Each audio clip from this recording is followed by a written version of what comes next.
Hello mga Transformer fanatics. So, nandito na naman tayo para mag-review, mag-usisa o kilatisin itong si Transformer 30 MDLX Jazz. So, ito medyo na delay, supposed to be first week o first quarter of the month. So, ngayon lang siya halos dumating. So mga 2 days ago na yun, tsaka ko lang siya nakuha. So sa wakas, sa tagal ng pag-aantay, ito na si Jazz. So may makakasama na siya na kasing laki niya na Autobots, kundi si Sideswipe. So ayan, sana susunod kundi si Hound, yan, si Mirage o si Sunstreaker, or kahit na sino kina Blue Streak, sana yan, sila Prowl, yan, sana sumunod na yan. Ayan. So yan, si Jazz is ang alam ko siya yung second in command pagtapos ni Optimus Prime. So siya yung parang isa rin siya sa mga leader ng Autobots. So madidescribe ko kay Jazz is one of the coolest na Autobots.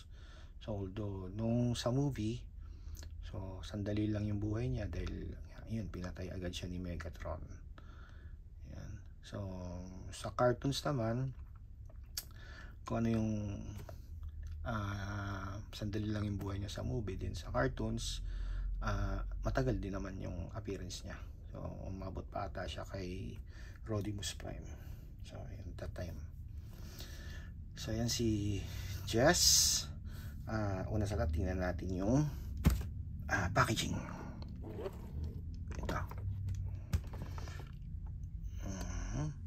So pagdating sa packaging, it's the same na parang katulad din kay Sideswipe yung packaging niya.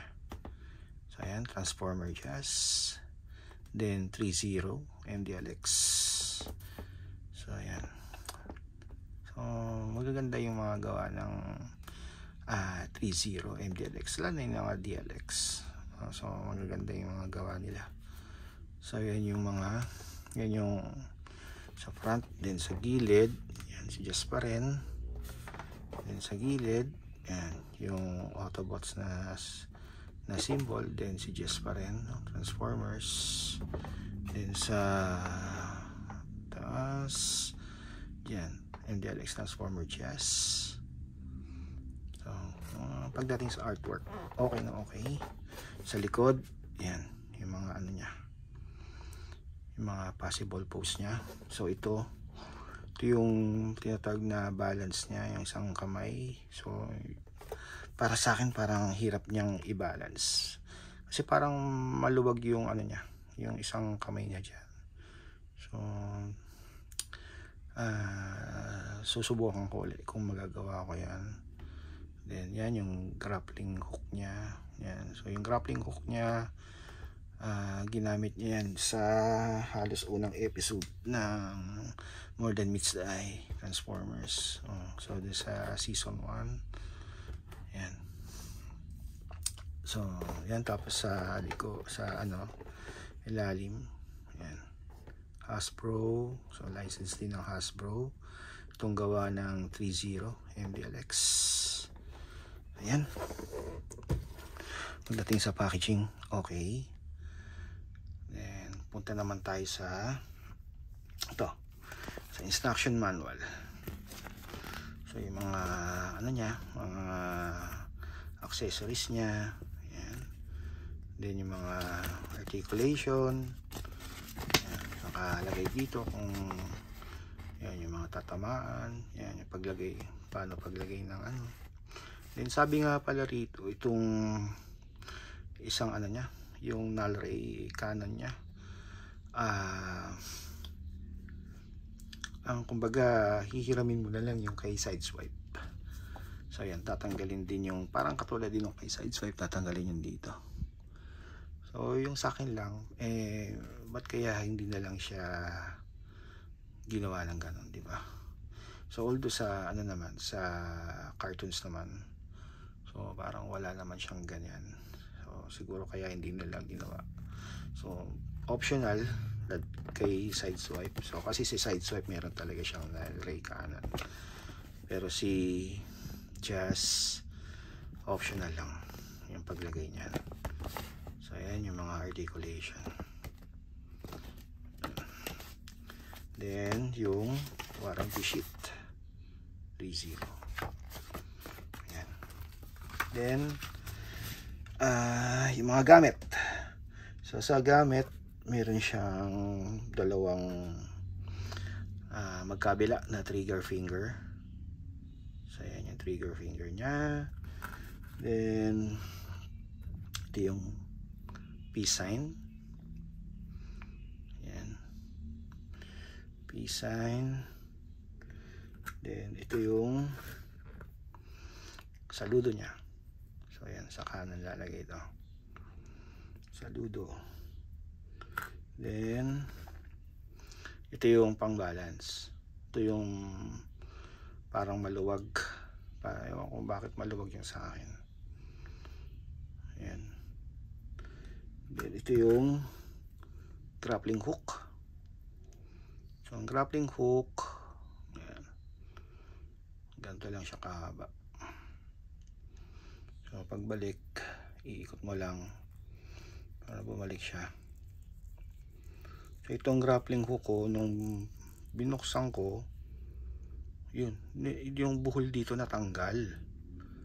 So ang ginawa ko, yun, parang nilagyan ko ng tape na lang dito. Binuhol ko, tapos nilagyan ko yung tape para hindi makita yung buhol or yung strand pa dyan. So yan, ganyan ko na lang. So itong grappling hook, ginamit niya to nung unang season. Yeah, sa unang season niya ginamit to yung tinulungan niya si Optimus Prime. Yan, tsaka si Blue Streak. I think si Blue Streak, tsaka si Ironhide. So yan. Then yung rifle niya, tawag dito sa rifle niya is yung Photon rifle. Yan.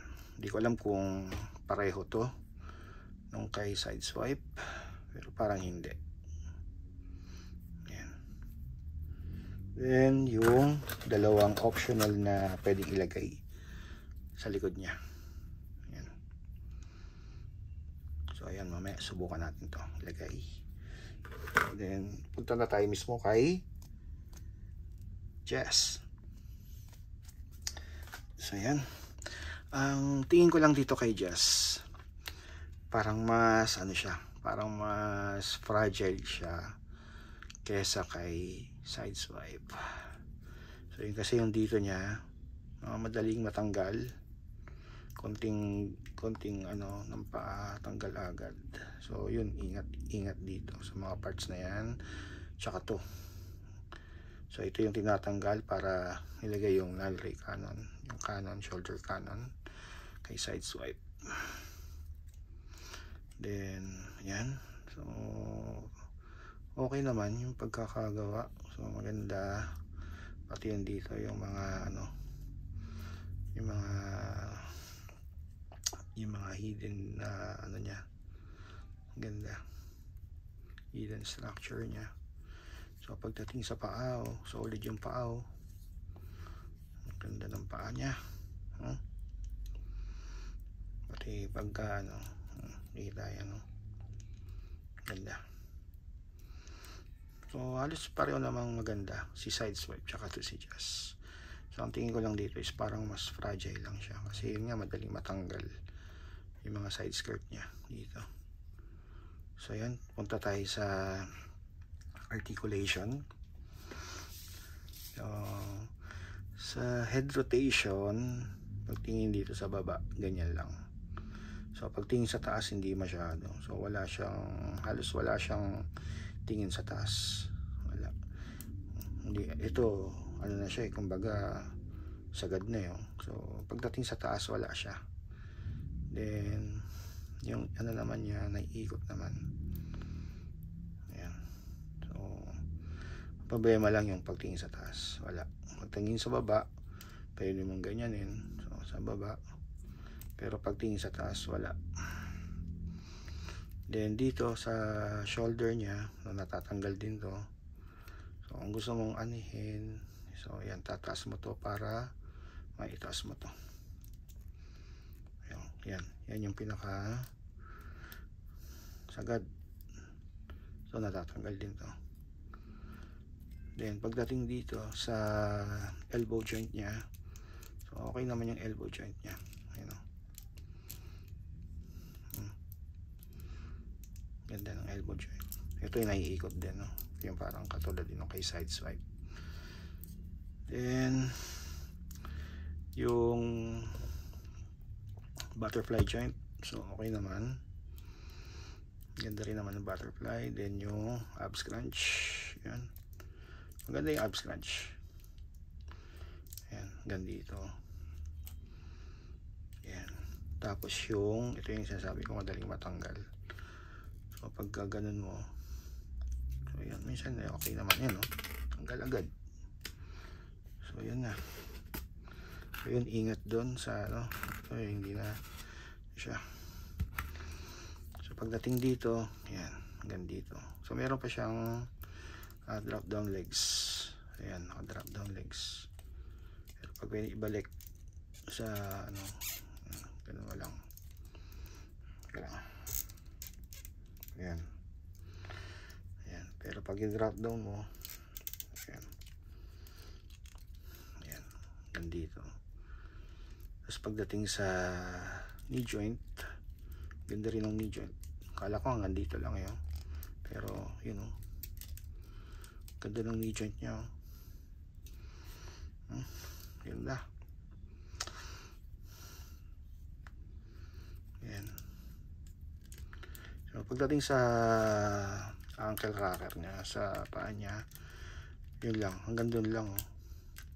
So ito na ano, gagalaw para ito. Pero nakulangan lang ako sa ano, sa dito. Parang konti lang yung movements niya. Pati dito, konti lang. Parang mas maganda yung movement kay side swipe. Siguro dahil dito yung kasi masyadong inukupahan ito. Pero overall, ang ganda siya. So yan. So kabit ko lang tong isa.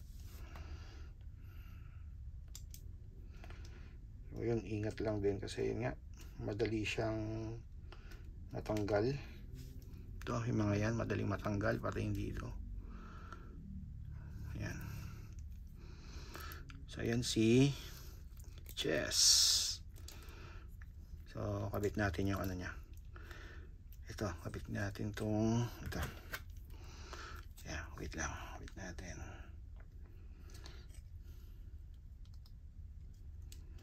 So dito may kakabitan siya yun, dito. Ayun o, itong itim na to. Ito yung kakabit. Yeah, kabit ko yung isa.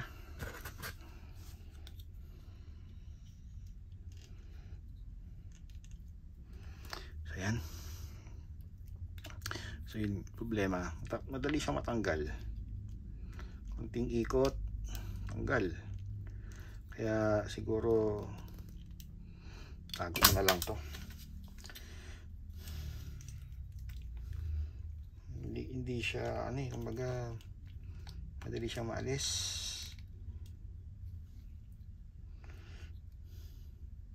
Ngayon. Tapos na ano rin siya, nabababa. Ayun o, madali siya matanggal eh. Ayaw ko ba't ito to. So yun, optional kung gusto mo pang ilagay ito o hindi na, or tago mo na lang. Ayan, pwedeng tupi. Yan problema eh, daling matanggal siya.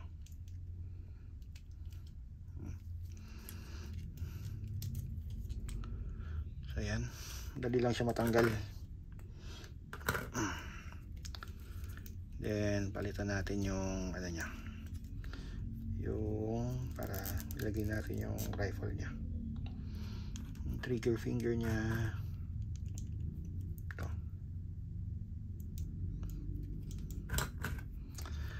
Ayan.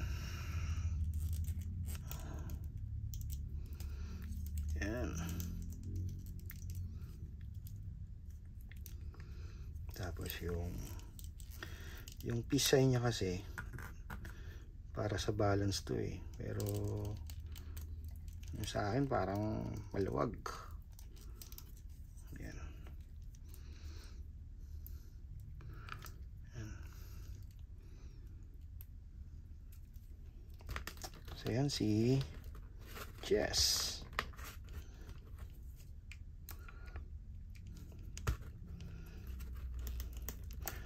So overall, okay naman siya. Maganda rin. So sa mga yung mga nagko-collect ng transformer, lalo na yung MDLX or yan 30, yun, isa mas siya para sa mga gusto rin kay Jazz. This is si Jazz, isa rin sa favorite Autobots ko. Yan, kasama sila Hound. Yan.